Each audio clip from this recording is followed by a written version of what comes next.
Dear friends, welcome back to my channel. Let's read from the timeless collection of Khushwant Singh. Let's read Morcha. Let's begin with the story. The city had acquired a new look. Gates were erected at different points on the main roads. Flags fluttered on the electric poles. There were posters everywhere on the walls. Volunteers had been distributing handbills in the city for the last few days. Preparations for the big morcha were gathering momentum. It was feared that train, bus, and air services might come to a standstill. There would be a complete hartal in the city, and people would muster in their lakhs to join the procession. A new township had sprung up in the suburban field. Batches of visitors were arriving from distant places. Some had come in buses bedecked with flags. The banners carried the names of the tehsils from where the delegates arrived. Some batches consisted of women and children singing marching songs. People were rehearsing new slogans coined by the central committee. Confusion prevailed in the community kitchen. All the cheap hotels and dharamshalas of the city and residential houses were packed with demonstrators. 2 months ago, tailors had been given the contract for making the flags and the caps. 7 press were printing the handbills and the posters. The police were busy making the bandobast. The traffic cops had issued notices for the convenience of the public. Certain roads should not be used on the day of the morcha. Car owners should park their cars at safe places. Judging the strength of the morcha, the police commissioner had called the Central Reserve Police. Armed police had been posted all along the procession route. Baton wielding policemen stood on either side of the road. The police commissioner informed the chief minister about the security arrangements. The chief minister showed no signs of worry or distress. He looked as cheerful as ever. The police commissioner gave the details. 2,000 was the local force, 500 CRP police, and 400 belonged to the railways. 80 jawans picked up from jail, 200 comprised of the home guards. Out of these, 800 were armed. Every police post had been equipped with tear gas shells. 1,600 lathis had been kept ready at hand. 450 was the civilian force. The police commissioner was exact in his figures, but the chief minister did not show any special curiosity about the bandobast. The home minister too was not taking much interest. After a pause, when the police commissioner glanced at both of them, the chief minister cleaned his spectacles and said, "There was no need for you to take so much pains. One can't really rely on the opposition parties. We must take precautions," the police commissioner pleaded. "The morcha will be peaceful," said the home minister. "Who knows?" the police commissioner replied. "I feel—" The chief minister cut him short. "There won't be much fuss. You just keep a watch on the gundas." "But more than three-fourths of the gundas have already been rounded up. That was 3 days back. More will be hauled up this afternoon." That's fine. "May I take your leave, sir?" asked the police commissioner. "It's all right," replied the chief minister. "Be careful. I think on your way back you can meet the leaders of the morcha. All three are staying at the MLA's hostel." "Yes, I know. But by now they might have gone to their pandal."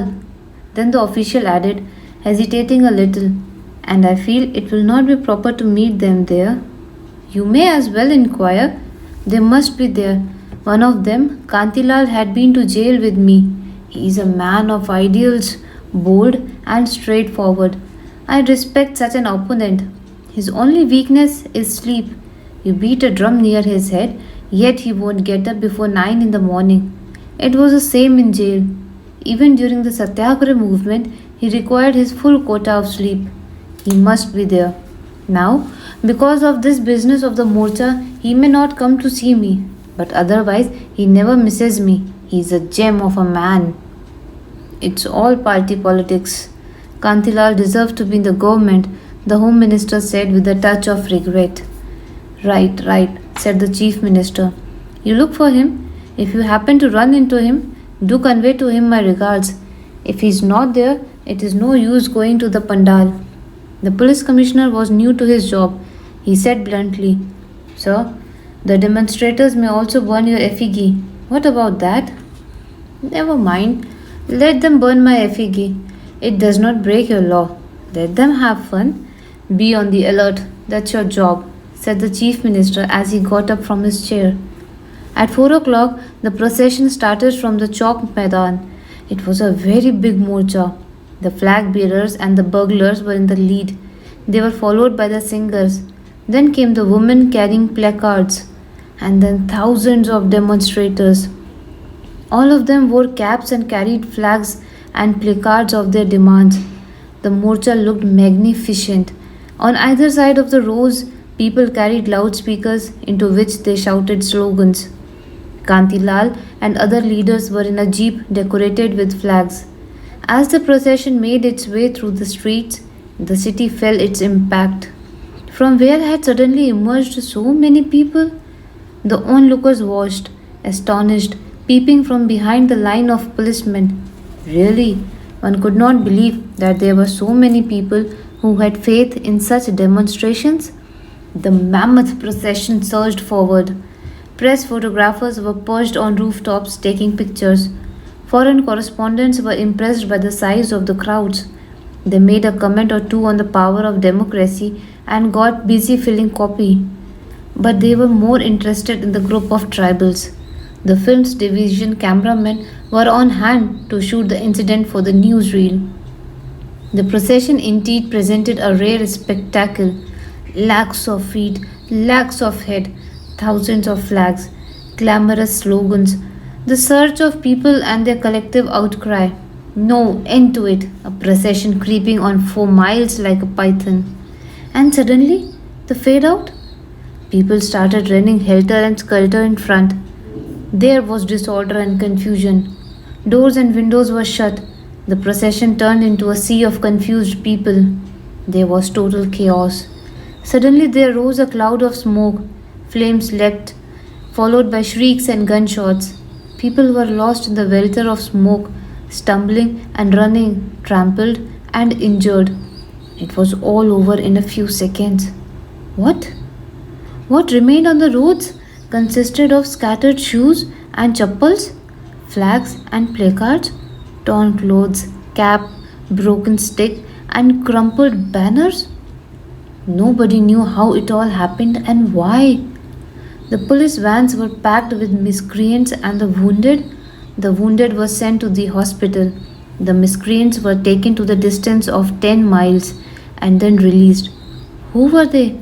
For the Gundas had been locked up in advance. Many people had been hurt in the stampede. The police had opened fire, but all in the air. Not a single man was injured by police bullets. The city was in a state of coma. Thank God, such a vast tragedy yielded only one dead body, and that too intact. The person had not been shot or injured. The police put a cordon around the corpse and claimed that it was that of the late lamented Kantilal. Kantilal was surprised to hear it. Along with his followers, he went to see the corpse. After glancing at it, Kantilal said with confidence that it was the body of the chief minister. The chief minister also held an on spot inquiry. He saw the corpse carefully and said, with a smile on his face, "No, no, it's not mine." Dear friends, this is the end of the story. Please stay tuned for another such story.